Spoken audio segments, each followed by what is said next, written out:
prossimo dalle 17 dalla stazione di Mestre la seconda manifestazione in ricordo di Giacomo Gobbato, morto accoltellato. L'appello di Sebastiano Bergamaschi, amico di Giacomo e accoltellato insieme a lui quella sera in Corso del Popolo, è non avere paura. E alla manifestazione parteciperà anche il titolare di un locale di Corso del Popolo, reduce dall'ennesimo episodio, un tossicodipendente che ha dato in escandescenza nel suo bar. È giallo per la morte di un 33enne padovano trovato esanime nella stanza del campeggio dove alloggiava Zelarino. A lanciare l'allarme l'ex fidanzata. La morte di Alex Marangon, minacce e intimidazioni in rivolta al conte Giulio da Sacco, proprietario dell'abbazia di Vidora, dove a fine giugno scorso si sarebbe consumata la misteriosa tragedia.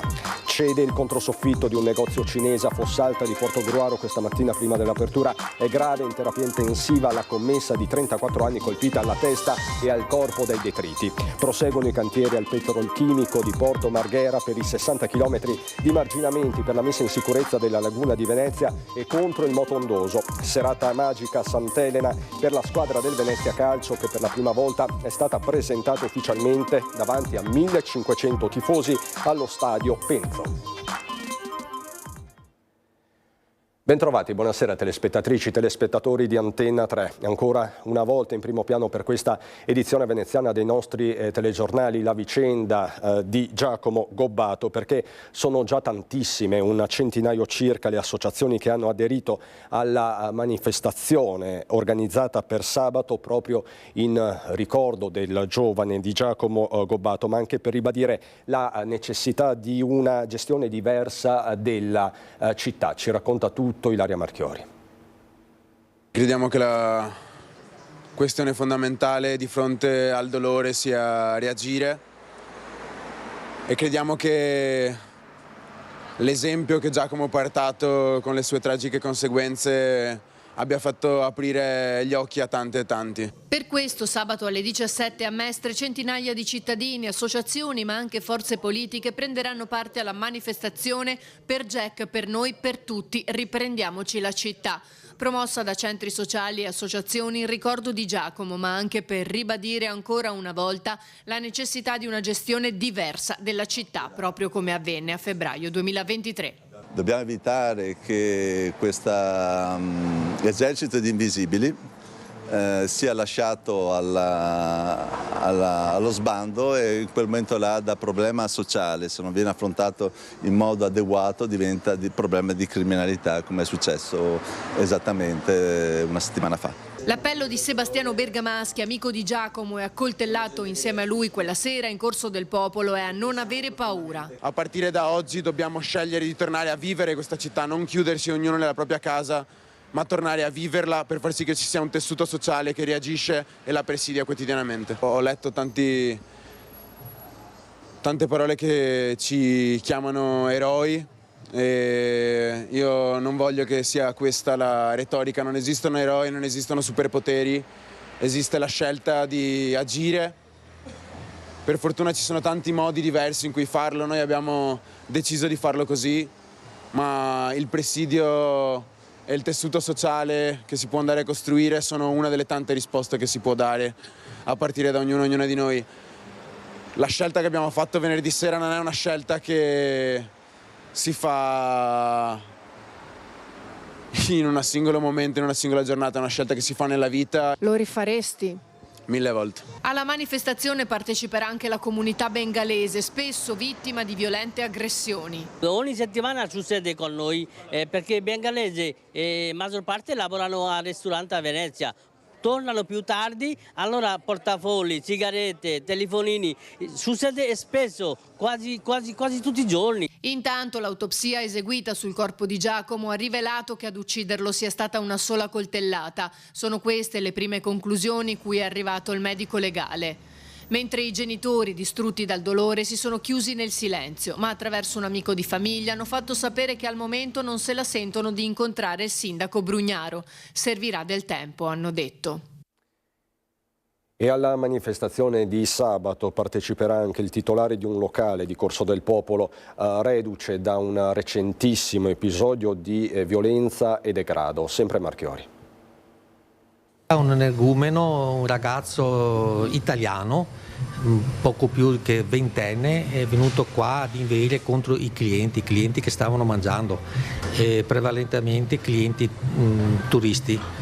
I turisti ovviamente vedendo questo hanno preso paura, si sono alzati, sono andati via, qualcuno ovviamente non ha neanche pagato ovviamente. Episodi che ormai per residenti e commercianti della zona sono all'ordine del giorno, ma quello che denuncia il titolare del bar è stata la poca tempestività delle forze dell'ordine. Ho chiamato 3 volte il 113 e non rispondeva in continuazione. Dopodiché ho detto allora faccio il 112, chiamo più volte, 2 volte ho chiamato anche il 112. Dopodiché mi sono stancato e ho abbassato il telefono. Dopo 1 minuto mi richiama la polizia, il 113, dicendomi cosa volevo. E allora gli spiego.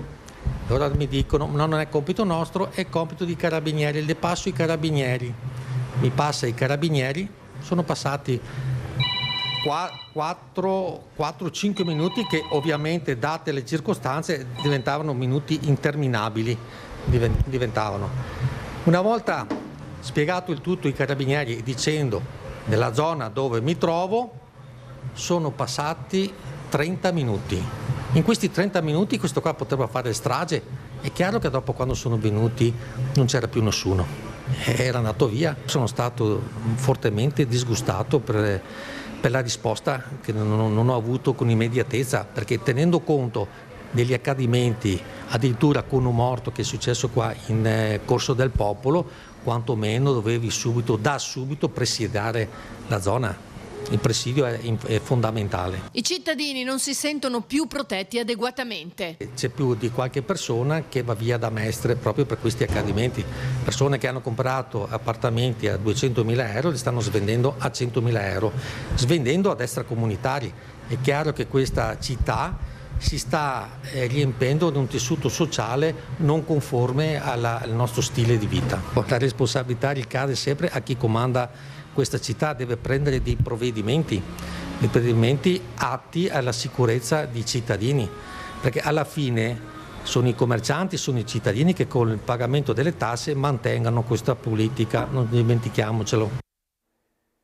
Questo il racconto, lo sfogo di Wilmer Fogarin, mentre è giallo a Zelarino per la morte di un 33enne padovano trovato senza vita in un campeggio, a lanciare l'allarme l'ex fidanzata. A dare l'allarme l'ex compagna, preoccupata perché l'ex fidanzato con cui si era vista la sera prima, un 33enne padovano, non rispondeva al telefono nonostante le sue insistenze, e così lei ha chiamato direttamente il camping dove lui alloggiava a Zelarino, e da qui la terribile notizia. Il 33enne trovato senza vita nel pomeriggio di mercoledì nell'alloggio del campeggio dove risiedeva, accasciato senza vita. Vicino al corpo sostanze, forse medicinali, che potrebbe aver utilizzato, materiale ora posto sotto sequestro. Intervenuti i poliziotti delle volanti del 113. Ora si indaga sulle cause della morte. Del fatto è stata informata la famiglia e la procura di Venezia. Torniamo sul giallo di Alex Marangon, scritte, intimidazioni contro il proprietario dell'abbazia di Vidor, serve equilibrio in attesa della fine delle indagini, afferma il legale del conte da Sacco. Il papà di Alex intanto toglie dalla pagina Facebook dedicata al figlio alcune delle foto contestate. Non voglio istigare alla violenza, dice Papa Luca. Questo è l'appello che voglio fare, cioè cerchiamo di aspettare le conclusioni della magistratura. Prima le frasi intimidatorie su cartelli e sassi, poi i post social. Resta atteso il clima attorno al caso di Alex Marangon, il 25enne di Marcon trovato morto sul Piave 2 giorni dopo la sua partecipazione a un rito sciamanico presso l'abbazia di Vidor, diventata uno dei simboli di una fine ancora avvolta nel mistero, con un fascicolo per omicidio volontario aperto in procura a carico di ignoti. L'avvocato Cesare Dalmaso rappresenta il conte proprietario dell'immobile, Giulio da Sacco, finito al centro di queste intimidazioni. Conte, vergognati della tua vita, una delle scritte. Stemperare i toni per il legale di Da Sacco è la priorità. A noi interessa ritrovare un equilibrio e noi ovviamente ne prendiamo buona nota, segniamo, conserviamo, però al momento stiamo solo riflettendo.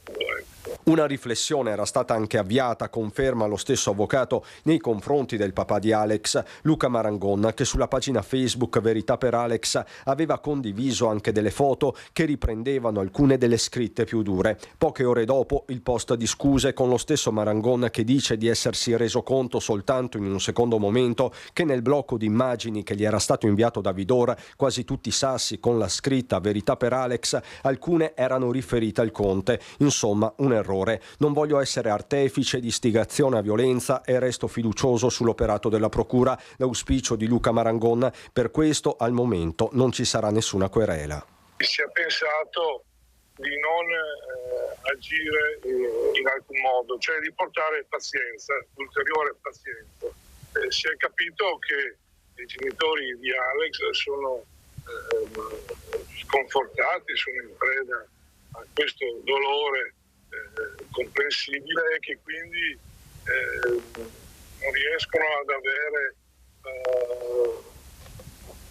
tranquillità nell'affrontare la vicenda. La cronaca ci porta nel Veneto orientale. A Fossalta di Portogruaro cede una parte del controsoffitto sulle casse di un magazzino cinese, ferita una dipendente del negozio. Si tratta di una 34enne di origine cinese residente alla Tisana, ricoverata in serie condizioni in prognosi riservata all'ospedale All'Angelo di Mestre dopo essere stata colpita alla testa e al corpo da detriti pesanti anche diversi chili. Il fatto questa mattina poco prima dell'orario di apertura al pubblico. Sul posto lo Spisal e i vigili del fuoco assieme ai carabinieri del nucleo radiomobile di Portogruaro. Indagini sono in corso per capire il motivo di questo distacco. Questa mattina sopralluogo al petrolchimico di Porto Marghera con l'assessore regionale allo sviluppo economico Roberto Marcato per i 60 km di marginamenti per la messa in sicurezza della laguna di Venezia. Per noi c'era Anna Maria Parisi. Continua l'intervento di sistemazione del canale industriale sud a Porto Marghera, lavori più ampi iniziati nel 2023 che riguardano 3 lotti, il cui termine è previsto nel 2025. Oltre 60 km di messa a norma per un progetto faraonico in corso di realizzazione con fondi sviluppo e coesione che prevede il marginamento di competenza regionale.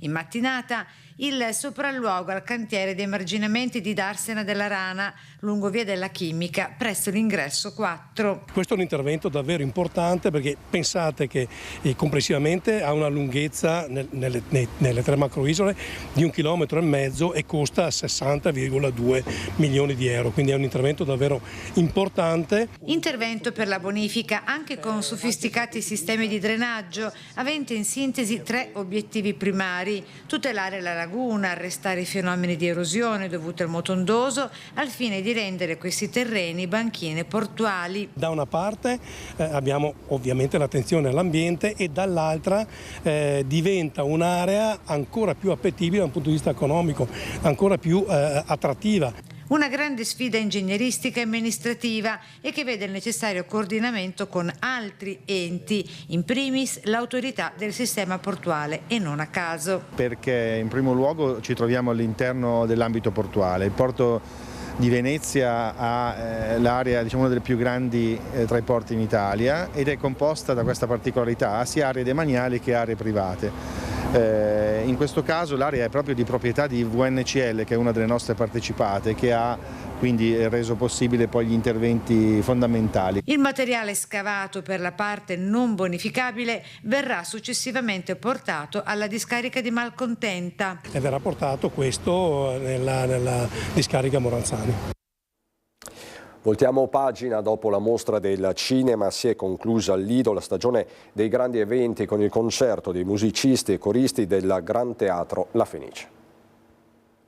Il concerto del coro degli artisti del Gran Teatro La Fenice di Venezia, diretti dal maestro Marco Paradin con al pianoforte Andrea Chinaglia, ha riempito di suoni, melodie e magia la sala degli stucchi dell'Hotel Excelsior al Lido di Venezia, un appuntamento culturale di fine stagione molto atteso e diventato ormai una bella tradizione. Alla terza edizione all'Hotel Excelsior sempre contrassegnato da un entusiasmante crescendo. Oltre 200 gli invitati nella Sala Stucchi, resa immortale dal celebre film di Sergio Leone C'era una volta in America, con il ballo di Robert De Niro, che si è aperta alle note per salutare, dopo la conclusione della Mostra Internazionale d'Arte Cinematografica di Venezia, anche gli ultimi grandi eventi in città.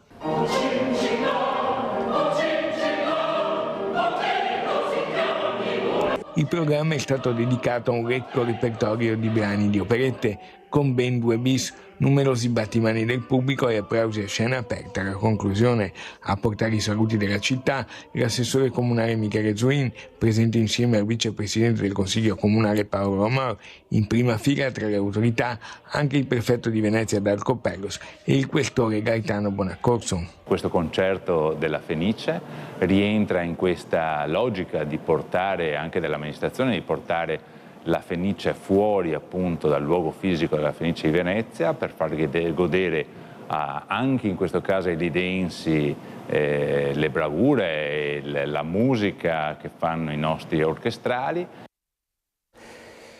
Lo sport con Lorenzo Maier, adesso andiamo allo Stadio Penzo. Il Venezia Football Club, tornato in Serie A, si è presentato ufficialmente ai tifosi della città. Per la prima volta nella sua storia allo stadio Pierluigi Penzo di Sant'Elena, una iniziativa fortemente voluta dalla società e dal general manager Filippo Antonelli, in cui tutti i giocatori hanno sfilato in passerella sul campo, insieme ai dirigenti, al mister Eusebio Di Francesco, allo staff tecnico e medico, davanti a oltre 1500 presenti in tribuna, tra i quali moltissimi bambini, che hanno vissuto un momento indimenticabile. La serata è stata presentata dal giornalista di Sky Sport Gianluca Di Marzio, che ha dato un tocco di prestigio e competenza alla cerimonia. Una gioia e una festa per tutti, i tifosi che al termine della presentazione hanno potuto incontrare i loro beniamini senza barriere, per foto e autografi. Un sogno. Dimostrazione che cerchiamo sempre di portare qualcosa di nuovo per i nostri tifosi, qualcosa che in questo stadio magnifico, che possa rendere magica l'atmosfera. Una grande emozione per me tornare qui, perché veramente non mettevo piede qui da quando non c'era mio papà, qui a Venezia, e sono passati 26 anni da quel 98 che ha voluto dire quella promozione storica del Venezia in Serie A dopo 31 anni. E quindi per me è una grande emozione essere qui. Dopo la partita qua l'atmosfera era fantastica quando siamo andati là sotto la curva e diciamo che è quello che un po' cerchiamo nelle prossime partite di ritrovare. È quello che vogliamo cercare di più e non ci siamo riusciti le prime partite, ma adesso che abbiamo trovato la prima vittoria sicuramente proveremo a ricreare questo ambiente. La squadra si è presentata con molto piacere, poi questo stadio è un po' unico ed è bellissimo insomma stare vicino ai nostri tifosi. Sono molto contento prima di tutto per la gente, per i miei ragazzi, perché hanno lavorato sodo per ottenere questa prima vittoria in campionato, e tutto il mio staff. Non solo il calcio, c'è anche il basket. Le ragazze dell'Umana Reyer femminile, campionesse d'Italia in carica, sono pronte a tuffarsi nell'avventura del nuovo campionato di Serie 1 di pallacanestro femminile 2024-2025, rinnovando così in primis lo storico duello con le vicentine della famiglia Ruba e Schio. Avranno l'onere e l'onore di portare lo scudetto tricolore cucito sulle maglie oro-granata. Sabato sera la prima giornata di campionato contro la squadra piemontese del Daytona Basket. Palla 2 alle ore 19:30 allo Stadium Fiumare di Genova. Nella città ligure arriveranno infatti tutte le squadre protagoniste del campionato per la giornata inaugurale della Lega Femminile. Intanto Francesca Pane e compagni hanno già alzato al cielo portando a casa il primo trofeo della stagione, la Supercoppa italiana. La finalissima si è disputata al Parasport Rierzo di Mestre in una cornice di pubblico stupenda e davvero unica, con più di 3.300 spettatori sugli spalti, un record di pubblico per tutta la pallacanestro italiana. Trionfo dell'Umana Reyer, vittoriosa per 87-81 contro Schio, che ha così bissato la vittoria dello scudetto. L'analisi a fine gara del coach Andrea Mazzon. Queste sono le partite che ti lasciano quel qualcosa di speciale, perché hai avuto la fortuna di avere un pubblico speciale. E io non so quante partite di Supercoppa femminile abbiano avuto 3.300 spettatori, ma credo davvero quasi nessuna, forse nessuna. veramente il tipo di spinta, il tipo di energia che quello che le ragazze hanno preso questa sera, vi assicuro, è stato esagerato. Noi dobbiamo avere l'istinto davvero di chi va a caccia ogni giorno. E lo ripeto, e sarà il mio leitmotiv, perché deve essere quella la cosa. E da Venezia è tutto, subito dopo la sigla c'è il meteo, buona serata.